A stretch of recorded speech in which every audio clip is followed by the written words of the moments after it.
Le bâtiment qui devrait a priori rester à la peine en 2025, à en croire la Fédération française du bâtiment, 100 000 emplois seraient ainsi menacés. Bonjour Xavier. Bonjour David. Xavier est un beau économiste et directeur principal de l'OFCE. L'activité du secteur du bâtiment, chiffre de la Fédération française du bâtiment, a donc reculé de 6,6% cette année, en 2024, on l'a appris hier. 30 000 emplois ont été détruits. D'ailleurs, c'est moins, je note, que ce que la Fédération du bâtiment avait annoncé il y a un an. Mais bref, tant mieux, c'est d'ailleurs une bonne nouvelle. On est clair là-dessus, c'est le coup d'arrêt des constructions de logements neufs pour les particuliers qui a vraiment plombé le bâtiment. 22% de construction de logements en moins. Exactement, donc c'est un coup d'arrêt très net qu'on constate dans à peu près toutes les statistiques sur le secteur du bâtiment. On a beaucoup moins construit, on a beaucoup moins construit de maisons individuelles, mais aussi logements collectifs. Voilà, donc ça se traduit par une baisse. Une nouvelle année, je crois que c'est la troisième d'affilée, troisième baisse d'affilée, enfin deuxième pour cette année, a priori troisième pour l'an prochain. Il y avait des mesures qui étaient prévues dans le projet de budget 2025 sous l'ère Barnier. Il y avait plusieurs choses sur le prêt à taux zéro, bref, sans revenir sur tout, mais sans des mesures en faveur du logement, c'est ce que nous dit la Fédération du bâtiment, c'est que là, pour le coup, c'est 100 000 emplois qui seraient détruits en 2025. 100 000 emplois, c'est pardon de le dire comme ça, c'est une saignée en même temps. Ils nous avaient dit un peu la même chose sur cette année, puis on n'a pas eu ce chiffre-là.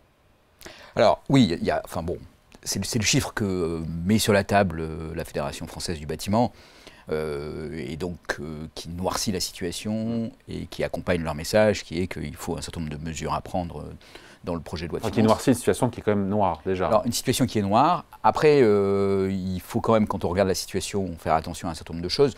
Une partie de l'arrêt de la construction en 2023, en 2024 est quand même liée à la brutale hausse des taux d'intérêt. Oui. Or, on est en train d'amorcer un mouvement de baisse. Alors, sur les taux à court terme. Voilà, évidemment, la baisse est plutôt sur les taux à court terme. Elle va être moins rapide que n'a été la hausse. Et d'ailleurs, probablement, les taux ne vont pas revenir à leur niveau d'avant la hausse, qui étaient des niveaux très très bas. Mais à la fois à court terme et à long terme. On sait que les taux de la BCE, c'est intéressant. Ce qu'il faut regarder, ce sont les taux d'intérêt à 10 ans, parce que ce sont eux qui servent d'indexation pour le... Voilà, mais les taux d'intérêt à 10 ans baissent, y compris en France, malgré l'augmentation des spreads, vous avez noté ça David. Oui. Par ailleurs, le crédit immobilier aux ménages a repris. Repart. Sur des niveaux qui sont assez bas quand même. Alors, il repart. Il va falloir toucher fond la piscine. Pas très très vite, il a effectivement énormément baissé. Il avait d'ailleurs, la production de crédit a baissé sur quelques mois, alors que c'était quelque chose qu'on n'avait jamais observé depuis qu'on regarde les statistiques de production de crédit. Donc oui, c'était quelque chose de massif. Là, il y a une reprise, elle est nette, mais effectivement, on n'est pas revenu au niveau de production de crédit d'avant 2023. Donc voilà, ça va quand même un tout petit peu aider le secteur, parce qu'il va y avoir une reprise modérée de l'activité. Bon, par rapport à ça, ça peut vouloir dire que la situation peut être un peu moins pire que ce qu'anticipe la Fédération française du bâtiment, mais qu'on est quand même dans un contexte qui est plutôt morose. Il n'y a pas que la question des taux d'intérêt qui joue, et l'absence de PLF, évidemment... Projet de loi de finances. De projet de loi de finances, après la censure du gouvernement Barnier, en tout cas pour ce qu'on en sait aujourd'hui, fait qu'un certain nombre de mesures qui étaient là qui sont nécessaires pour le secteur du bâtiment et qui étaient là pour soutenir l'activité, ne sont pas votées. Et donc, notamment l'élargissement du prêt à taux zéro, notamment sur les droits de succession, il y avait des choses en faveur, encore une fois. Il y avait des choses, alors il y avait des choses, donc l'élargissement du prêt à taux zéro, donc pour que ce soit clair pour tout le monde, le prêt à taux zéro était jusqu'alors limité aux zones tendues. L'élargissement consistait à ôter cette restriction sur les zones tendues et donc à le neuf et ancien. Pour le neuf, l'ancien, dans les zones tendues comme détendues, et donc devant permettre à nouveau de la construction. Alors, en même temps, la construction neuve dans les zones peu tendues se heurte quand même à la contrainte de zéro artificialisation nette, qui fait qu'il y a relativement peu de terrain et que les municipalités sont aussi assez fermées dessus. Il y avait une mesure assez originale qui était proposée, qui était l'exonération de droits de succession.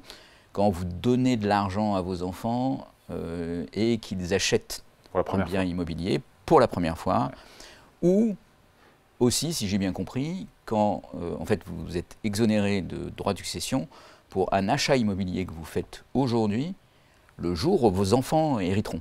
Oui.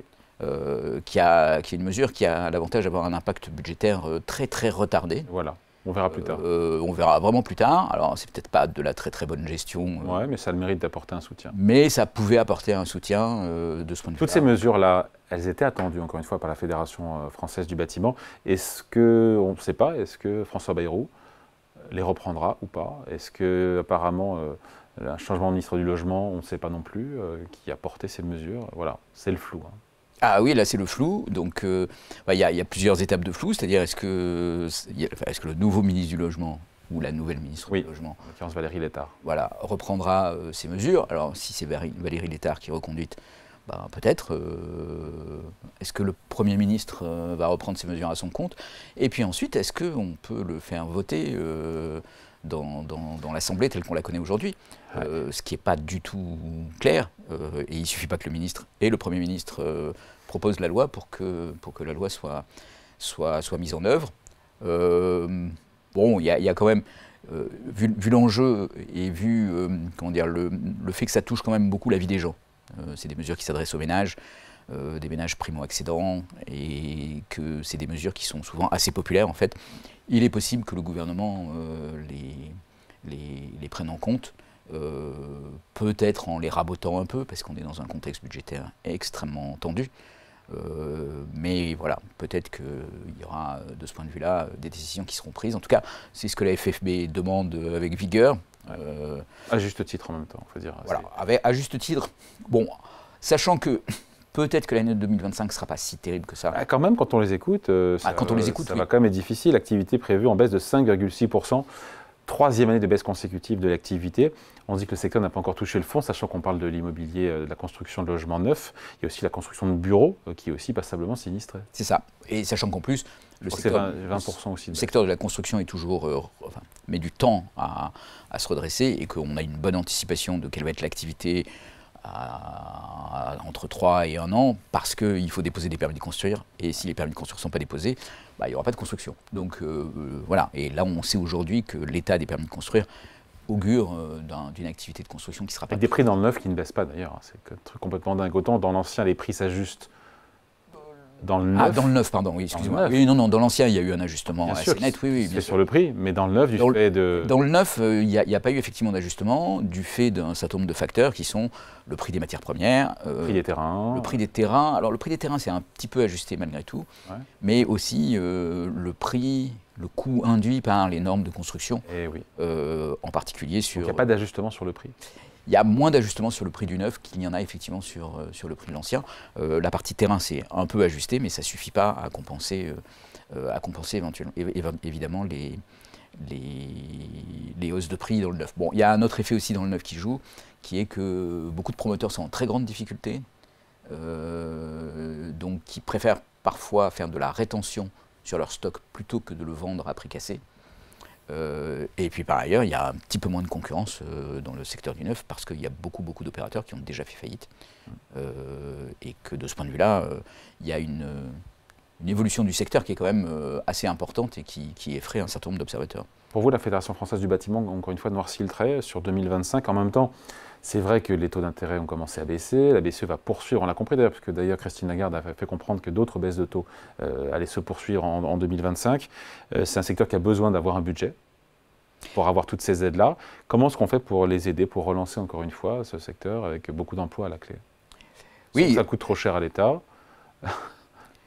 La vraie question, c'est sans que ça coûte trop cher à l'État. Alors, évidemment, la baisse des taux va jouer, mais elle va probablement mettre du temps à se matérialiser. Et donc, ça sera plutôt en fin d'année ou en 2026.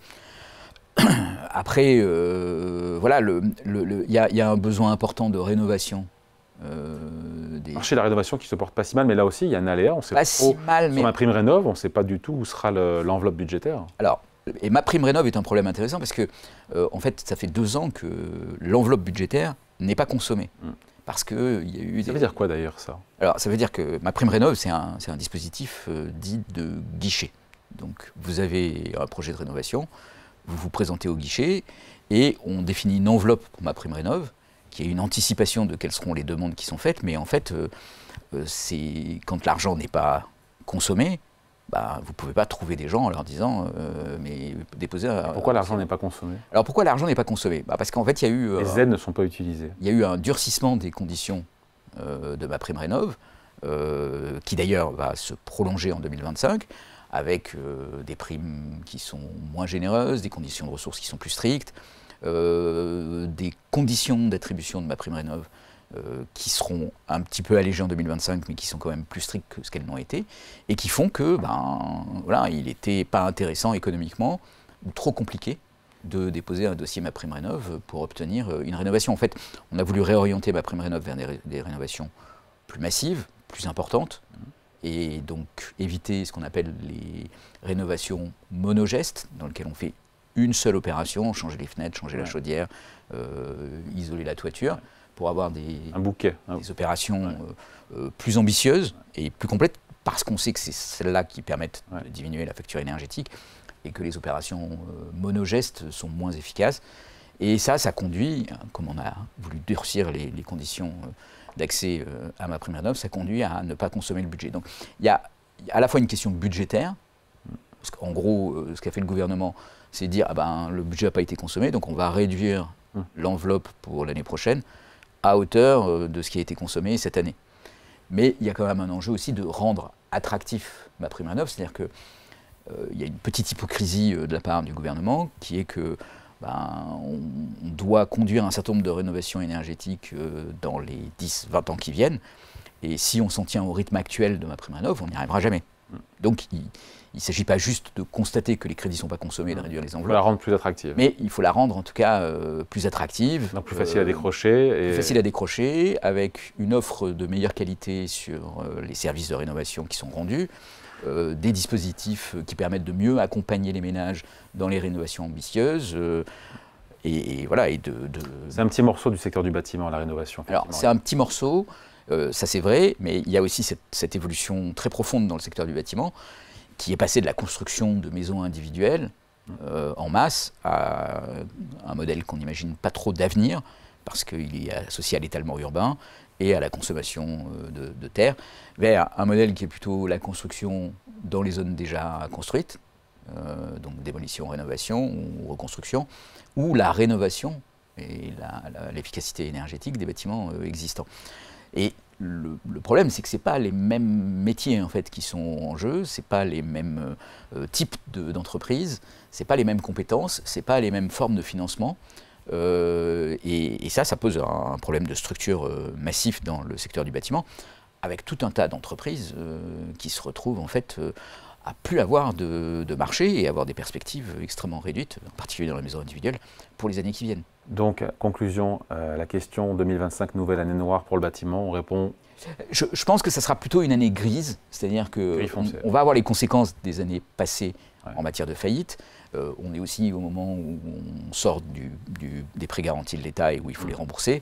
Ça accélère les problèmes de trésorerie, et pour les entreprises en difficulté, ça accélère les faillites. Donc on va continuer cette purge massive et violente et brutale du secteur de la construction, avec des conséquences sur l'emploi, avec des conséquences sur les entrepreneurs de la construction, avec des conséquences aussi sur l'offre, parce que derrière, c'est aussi des compétences qui ne sont pas disponibles. Par exemple, un des problèmes de MaPrimeRénov', c'est de trouver des artisans compétents. C'est vrai, ça. Donc, quand ils font faillite, ils ne sont plus disponibles. Et donc, là, on va continuer dans cette lancée-là, mais on va probablement voir une reprise de l'activité. Et puis, dans le contexte budgétaire dans lequel on est, on peut anticiper que le gouvernement ne va pas pousser tous les feux sur MaPrimeRénov' pour accélérer les rénovations, mais ça serait quand même, je veux dire, si on sort de cette incertitude budgétaire et gouvernementale, ça fait quand même partie des chantiers prioritaires. Oui. Et donc on peut imaginer qu'en 2025, en 2026, on retrouve un petit peu les voies et les moyens d'arriver à faire cette rénovation énergétique qui, même si elle paraît coûter cher aujourd'hui, évite des coûts considérables demain et après-demain. Et après-demain, puisque c'est derrière l'adaptation et la réduction des émissions de gaz à effet de serre. Allez, merci beaucoup. Explication signée Xavier Timbaud, économiste, directeur principal de l'OFCE. Merci Xavier. Merci David.